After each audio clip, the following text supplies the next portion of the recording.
अस्सलाम वालेकुम वरहमतुल्लाहि वबरकातुहू। तो आज हम इस अफसाने का यानी कि इसका नाम है दर्द का मारा, जो पुष्कर नाथ ने लिखा है। तो इसका आज हम ये पैराग्राफ पढ़ेंगे। इस लड़की को भी दुकान के बाहर ऐसा ही नज़र आया होगा। जब ही तो वो दुकान में दाखिल होकर बेहद मुहतात अंदाज में डरते झिझकते इस सिपाही के पास चली गई थी और फिर उसके मुंह से एक अजीब आवाज़ निकली थी जो न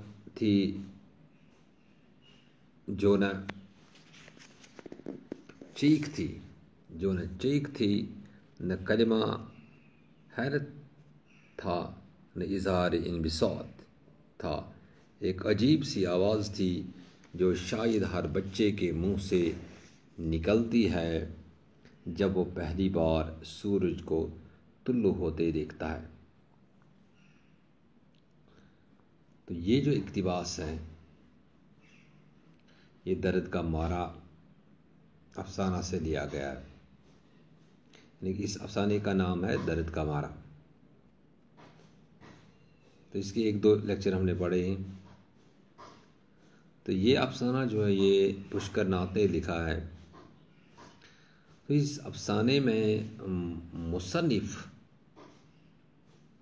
इस लड़की का जिक्र करते हैं, यानी इस इंग्लिस्तानी लड़की, अंग्रेज़ी लड़की का जिक्र करते हैं जिसने 2 बार चक्कर लगाए इसके दुकान के यहाँ से, और उसके बाद उसने तीसरा चक्कर भी लगाया। जिक्र करते कि जो 3 बार ये लड़की जो है ये 3 बार समुद्र के दुकान से होकर गुजरती थी, यानी कि 3 बार इसने समुद्र के दुकान के यहाँ से, उसके सामने से चक्कर लगा, यहाँ गुजरी। ये लड़की चीते के बच्चे का मॉडल देखकर इसे खरीदने को ललचाई थी। ये चाहती थी, उसके दिल के अंदर ये चाहत पैदा हो गई कि मैं इस मसनवी चीते का जो बच्चा है मैं इसको खरीद लूं। जब इस लड़की ने चीते के बच्चे का मॉडल देखा तो उसे ऐसा ही लगा होगा जैसे समुद्र को लगा था, यानी चीते का बच्चा एक टांग ऊपर उठाए अपने दाईं तरफ का पंजा आगे बढ़ाएगा और उछलकर अखरोट की तिपाही से कूद पड़ेगा।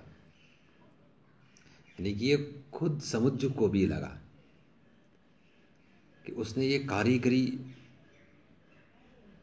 का एक नमूना जो पेश उसने किया था, उसको भी लगा कि शायद ये इस अखरोट की तिपाही की लकड़ी से छलांग मारने वाला है।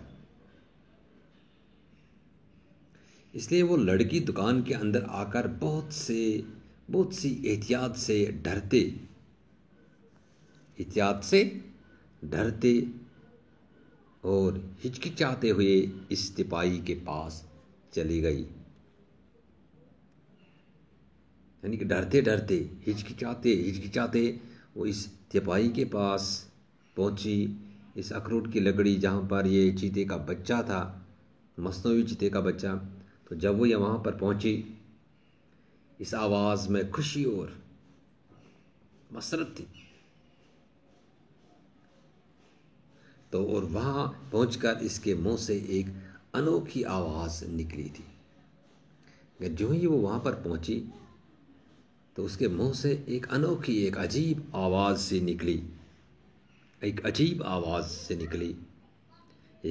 आवाज़ थी। ये न तो चीख थी, न तो ये चीख थी, और न हैरत भरी आवाज़ थी। इस आवाज़ में खुशी और मसरत भी नहीं थी। किसकी? इस अंग्रेज़ी लड़की, जो ये लड़की वहाँ से गुजरी, अपनी दुकान के पास पहुंची तो उसके मुंह से एक अचानक एक आवाज़ निकली। ये आवाज़ खुशी और मसरत की भी नहीं थी, एक अजीब गरीब आवाज़ थी जो शायद हर नवज़ैद बच्चे के मुंह से उस वक़्त निकलती है जब वो पहली बार सूरज तुल्लू होते देखता है। यानी इस लड़की के दिल के अंदर अब चाहत पैदा हो गई थी कि मैं इस चीते के बच्चे को खरीद लूं। फिर इस लड़की ने डरते झिझकते समझू से पूछा, इसने समझू से यानी कि दुकानदार से पूछा कि भेजने के लिए है या दुकान की डेकोरेशन के लिए, यानी कि आपको ये मसनूई चीते का बच्चा भेजना है या अपने दुकान के अंदर इसकी डेकोरेशन के लिए जाना है। और समझू ने मुनकश चमचमाते हुए पीतल के हुक्के की नाई मुंह से निकाल कर कहा कि उस वक़्त समझू जो था वो हुक्का पी रहा था। तो नाई हुक्के की नाई जब उसने निकाली अपने मुंह से और कहा भेजने के लिए, यानी कि मुझे ये चीते का बच्चा भेजना है, मुझे ये डेकोरेशन के लिए नहीं है। लड़की ने इसकी कीमत पूछी और लड़की ने इसे कहा समझू से कि इसका कितना कीमत है। तो समझू ने कीमत बता दी थी 2780 रुपये, यानी इस चीते के बच्चे का कीमत जो है, इसका कीमत जो है 2780। कीमत सुनकर लड़की ने जवाब न दिया, लड़की ने इसका कोई जवाब नहीं दिया। यानी इसने समझू ने जो इस चीते के बच्चे का कीमत बताया तो लड़की ने कोई जवाब नहीं दिया, सिर्फ एक झिझक के साथ इस चीते के बच्चे की कमर पर हाथ फेरा। इस लड़की ने चीते के बच्चे के कमर पर या पीठ पर हाथ फेरा था और दुकान से बाहर चली गई थी।